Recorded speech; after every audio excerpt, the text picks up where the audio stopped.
Hey friends, if you wish to check the BIOS version on your Windows computer, then please watch this video. I will guide you through the procedure. It's very easy. Simply search for system information in the search bar and open system information. Then you will have an option for BIOS version and date, and this will mention it. Okay. So this is the BIOS version and this is the date of the BIOS version here mentioned. So we can update it because my BIOS is quite old right now and I should be updating this one.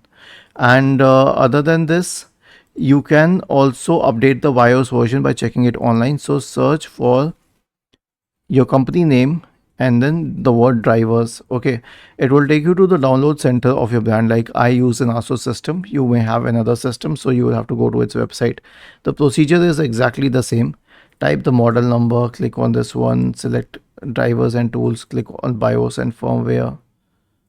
Okay, then scroll down and then you will get an option here with the latest BIOS, and it will also mention the date of the latest BIOS. So the version is still the same, but the date is the latest one. It means that I have to really update my BIOS. Was this helpful? If yes, then please subscribe to the channel, and if not, then let us know in the comment section of the video on how we could help you further. Thank you for watching this video and have a nice day.